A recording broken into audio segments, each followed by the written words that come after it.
Hi there, welcome to the latest episode of my 10-minute moan. And the topic of this 10-minute moan is yet another asylum seeker who has had his appeal accepted and granted further hearing for some crazy, absolutely mental reasons. And this one is right up there with my boy that doesn't like chicken nuggets in Albania and that sort of nonsense, right?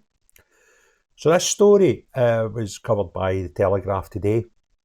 And the Telegraph, to be fair, there's a couple of newspapers been doing this, where they're actually highlighting the ridiculous situations and going into depth and getting freedom information and things to find out exactly what's going on with some of our asylum cases. Okay? And this one is about a man who has argued successfully to get another hearing that he shouldn't leave because he's got too many pals on Facebook. Yep, that was part of the argument. So, the Telegraph. Their headline, Asylum Seeker Avoids Deportation Because of All His Facebook Friends. An Iranian claims his political activities on social media put him at risk of persecution if he's sent back to Iran. So the story by Charles Hymas is an Iranian asylum seeker has been allowed to stay in Britain after claiming he had so many friends on Facebook that he was at risk of prosecution if he was deported. This isn't April the 1st, by the way. It's a genuine story. A lower tier tribunal judge has ruled the opportunistic 39-year-old has used his political views to fabricate and bolster his asylum claim. However, his lawyers argued that even if the man was acting in bad faith and using the platform to boost his asylum claim, he was still at risk on return to Iran because he had shared his views on social media. They said he should not be expected to delete his account and conceal his activities, as this would not be proper. The asylum seeker has now won the right to have his claim reheard after a judge found his large number of Facebook friends required more consideration. He claimed his human rights would be breached under Article 3 of the European Convention of Human Rights, which protects against prosecution. The case, disclosed in court papers, is the latest example exposed by the Telegraph, where failed asylum seekers or convicted foreign criminals have attempted to halt their deportations, often by claiming breaches of their human rights. There are a record 41,987 outstanding immigration appeals, largely on human rights grounds, which threaten to hamper Labour's efforts to fast-track removal of illegal immigrants. The upper tier tribunal of the Immigration and Asylum Chamber has told the man who was granted anonymity, well done, Craig, is an Iranian of Kurdish ethnicity. There's another one. Imagine trying to say anonymity and ethnicity in the same sentence. Who left Iran in 2015 before arriving in the UK in 2016. He's been here since 2016. That's nearly 10 years. 9 years he's been here. And he's still not been granted asylum. And he's still here. Now, I doubt he's been able to work in that time. So who's been paying for him for nearly 10 years? He claimed asylum based on his fear of an honour killing in Iran. But this was refused in 2020. 5 years later, refused. 5 years later, still here. The Iranian appealed against this decision and told a judge during a hearing that year about his political activities in the UK. But this legal action was rejected by an immigration judge. The Iranian made a fresh claim, which was subsequently refused by the Home Office and then by a tribunal in 2023. It's refused again.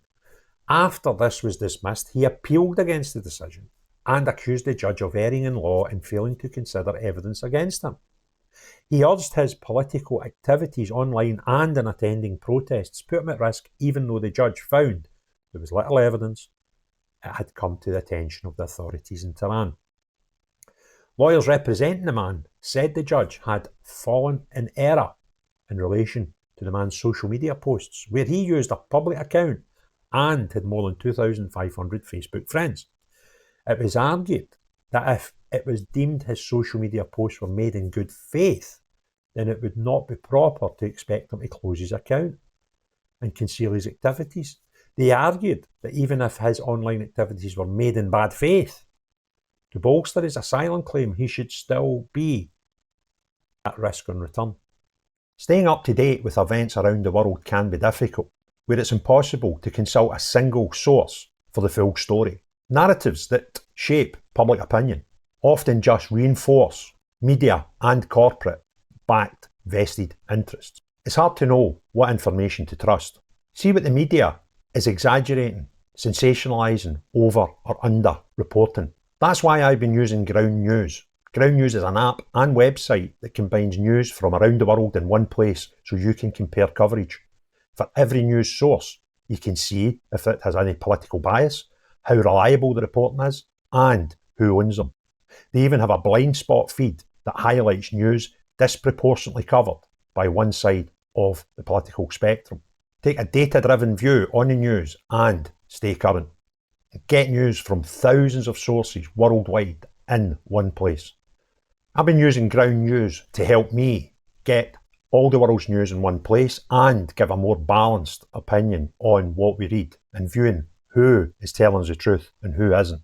Subscribe via my link to get 40% off the Vantage subscription. It's the one I use to get unlimited access to every feature. Your subscription can not only help my channel, but also help Ground News, as it makes the media landscape more transparent. So they're saying even if it just made them up. So we're not even going to make any differentiation here between whether he made the political activities up or they were genuine. That's not even be a consideration. The fact that they're there, we're not allowed to send them home. So anybody seeking asylum, just write some naughty posts on social media. You'll be all right. Come on in. 10 years you can be here illegally. However, the Home Office argued that while the man attended demonstrations, he was one of a very large crowd. In relation to Facebook, the department's lawyer said the fact his profile was public was minimum and insignificant. They said the man was not of adverse interest to the authorities in Iran.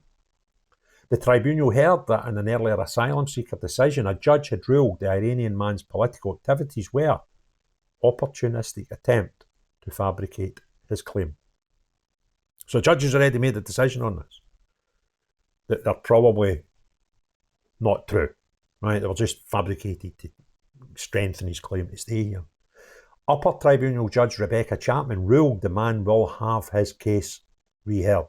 Well done, upper tier judge Rebecca Chapman.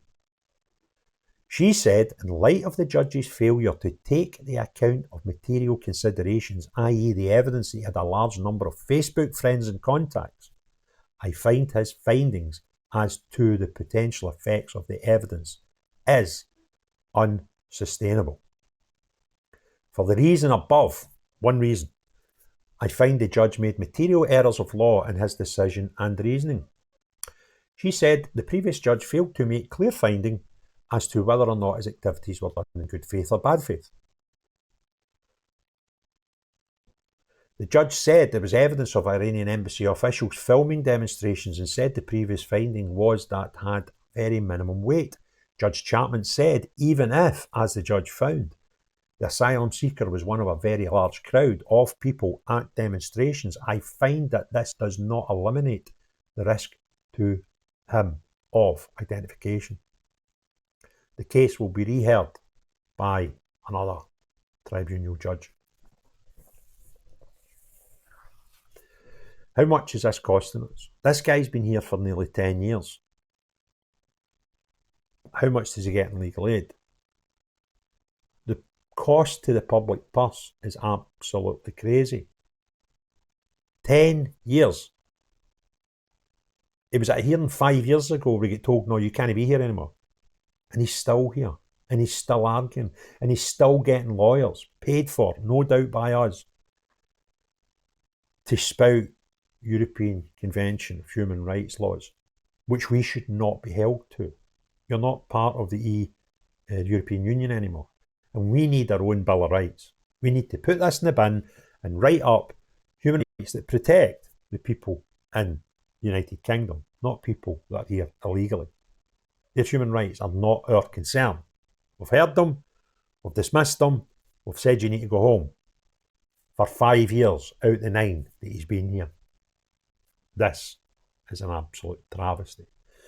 If you want other people to see the video, do 1, 2 or 3 of the following things. Either hit the like, put some comments in the comments below, or hit the share button. If you've not already done so, please consider hitting the subscribe button and notifications bell for the channel. The most important thing of all, unless you're the type of person that's here cheating the system, or I've probably no doubt well-paid lawyer who's helping them cheat the system.